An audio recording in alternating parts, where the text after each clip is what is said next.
Hello everyone, আসসালামু আলাইকুম। Welcome back to my channel. আজ আমি আপনাদের রাতের বেঁচে যাওয়া ভাত আর 2টা ডিম দিয়ে নতুন একটি রেসিপি তৈরি করে দেখাবো। আমার আজকের রেসিপি দেখার পরে কিন্তু আপনারা আর কখনোই রাতের বেঁচে যাওয়া ভাত নষ্ট করবেন না। আশা করব রেসিপিটি আপনাদের ভালো লাগবে।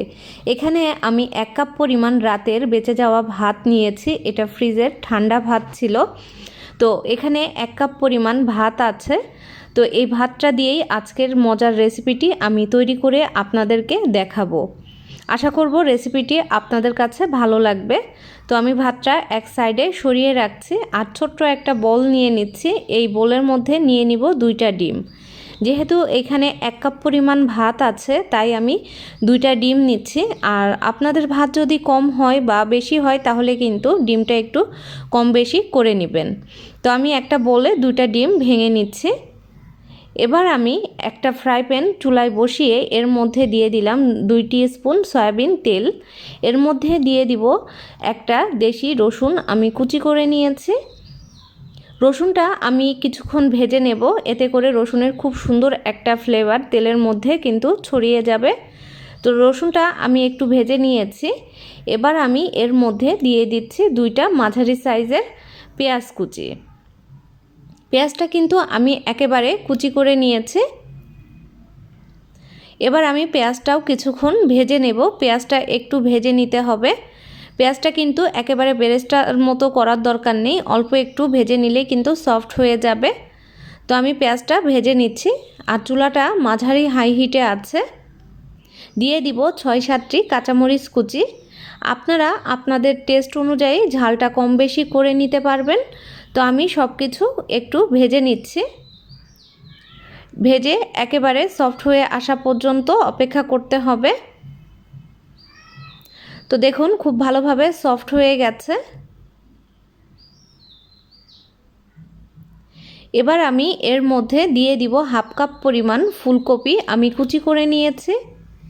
দিয়ে দিব 1/2 কাপ পরিমাণ গাজর কুচি, 1/2 কাপ পরিমাণ বাঁধাকপি কুচি আর কিছুটা মটরশুঁটি। এর মধ্যে দিয়ে দিচ্ছি 1/2 টিস্পুন পরিমাণ লবণ অথবা স্বাদ মতো লবণ।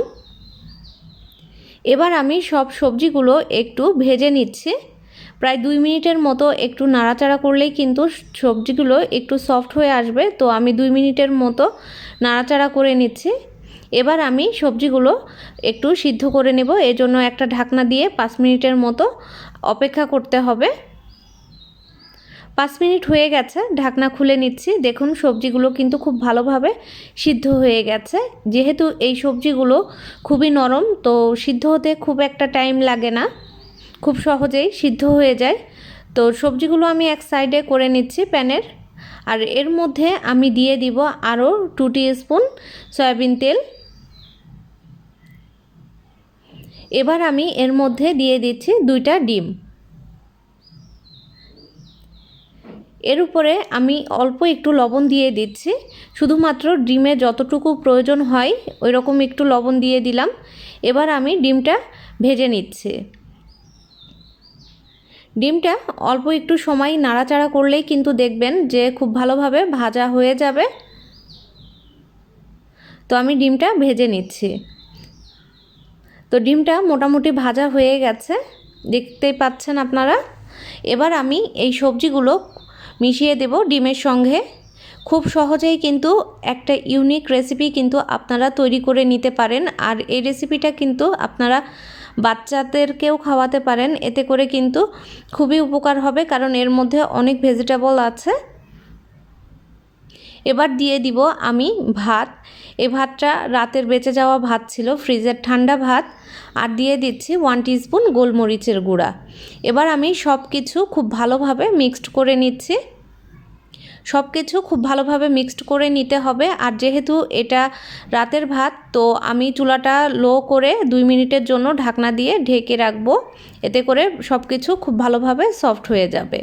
2 মিনিট হয়ে গেছে, আমি দিয়ে দিচ্ছি 1/2 কাপ পরিমাণ ধনিয়া পাতা কুচি। এবার আমি সব কিছু খুব ভালোভাবে মিক্সড করে নিচ্ছি।